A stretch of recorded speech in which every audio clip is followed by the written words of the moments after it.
तर आता बातम्या आहे भंडाऱ्यातून। भंडाऱ्यातील गोसेखुर्द धरणाच्या पाणलोट क्षेत्रात होत असलेल्या सततच्या पावसामुळे नद्यांच्या पाणी पातळीमध्ये मोठी वाढ झाली आहे।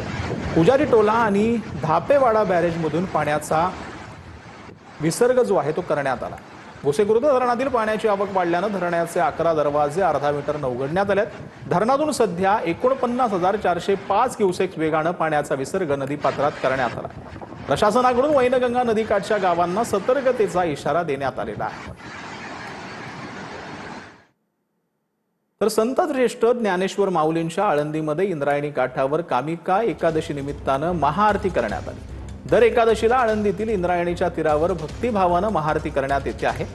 नदीबद्दल कृतज्ञता व्यक्त करत तिच्या पवित्रतेच्या जपणुकीची संदेश देण्यासाठी आळंदी नगर परिषद आणि देवस्थानच्या माध्यमातून एकादशीला ही महाआरती आयोजित केली जाते। तर शिव येथील रोड ओव्हरब्रिजच्या पुनर्बांधणीमध्ये 500 टन वजनाच्या दुसऱ्या सेमी थ्रू स्टील गर्डर यशस्वीरित्या बसवण्यात आला।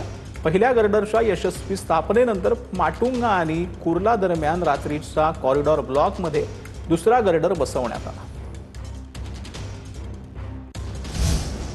ठाणे स्थानकाजवळ सॅटिस 2 प्रकल्पाच्या सुरक्षा रक्षकाचा संशयास्पद मृत्यू झालाय। कोपरीतील सॅटिसच्या बेसमेंटमध्ये मोकळ्या जागेमध्ये मृतदेह आढळलेला आहे। अशोक साळुंखे असं 60 वर्षीय मृत सुरक्षा रक्षकाचं नाव आहे। शरीरावर मारहाणीच्या खुणा आहेत। हाताचं एक बोट पण तुटल्याचा संशय आहे। कोपरी पोलिसांकडून प्रकरणाचा कसून तपास सुरू आहे। अर्धवट कर्जमाफी झाल्याच्या बीडमधील शेतकऱ्याचा आरोप आहे। बीडमधील शेतकऱ्याचं 30,486 रुपयांचं कर्ज माफ झालं।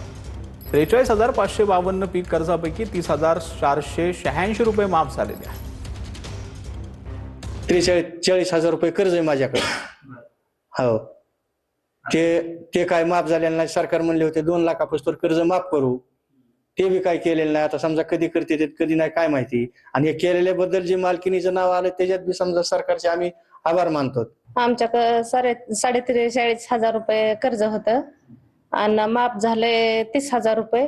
बाकीचे 13,000 रुपये तसेच आहेत, माफ काय केले नाहीत अजून। मागणी सरकारकडे राहिलेले बी माफ करावं, तर आमच्या मालकाच्या नावावर बी तसंच आहे कर्ज, ते बी माफ केलं नाही।